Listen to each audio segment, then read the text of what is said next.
नमस्कार, तुम्हा सगळ्यांचं खूप मनापासून स्वागत आजच्या एका नवीन छानशा छोट्याशा व्लॉगमध्ये. तर आज होता रविवार आणि संडे असला की सगळ्यांचंच असं होतं की थोडंसं उशिरा उठणं किंवा दुसरी कामं आपण करण्याला प्रिपेअर करतो. स्वयंपाक थोडा लेटच असतो त्या दिवशी. तर असंच माझं पण झालं, सगळी कामं आवरली माझी आणि त्याच्यानंतर मग मी स्वयंपाकाकडे गेले. म्हणजे आज मसाले भातच करणार होत्या, कारण असं झालं की तस्मे गेला होता केस कटिंग करायला आणि त्यानं काही खाल्लं नव्हतं आणि त्याला भूक लागली होती. त्यामुळे मी पटकन आधी मसाले भात केला आणि मसाले भातासोबत कढी केली. इतर वेळी काही कढी वगैरे करायला जास्त जमत नाही, कारण सकाळी तर चपाती भाजीच असते.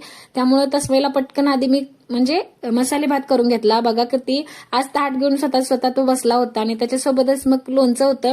म्हटलं चला हे एवढंच आपण खाऊन घेऊया. छान असं आमचं जेवण वगैरे झालं आणि त्याच्यानंतर मग आम्ही बाहेर जायला निघालो, कारण तस्मेला आता काही दुपारी झोपवायचं नव्हतं, कारण तो सकाळीच लेट न उठला होता. मग हे म्हटले आपण थोडं बाहेर जाऊन येऊयात आणि माझंही थोडंसं काम होतं म्हणून म्हटलं आपण जाऊयात.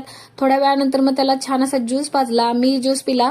ज्यूस घेतल्यानंतर मग थोडं त्याला एनर्जी फील होते किंवा तो कंटाळत नाही म्हणून त्याला आधी ज्यूस पाजला आणि असंही बाहेरचं खाण्यापेक्षा ते बरं म्हणून आम्ही त्याला ज्यूस दिला आणि मग मार्केटमध्ये गेलो. तर आज आम्ही गेलो होतो रविवार पेठेत. तर इतकी गर्दी होती भयंकर ना, की खूप म्हणजे खूप गर्दी होती आत. आणि मला जे घ्यायचं होतं ते मी 1-2 दुकानं बघितली तशी, आणि जे मला घ्यायचं होतं ते पटकन आधी घेतलं आणि मग हे म्हटले चला खूप गर्दी आहे, आपण इथून आधी बाहेर जाऊयात. मी आता काय घेतलं ते तुम्हाला नक्की सांगेन. चला भेटत पुढच्या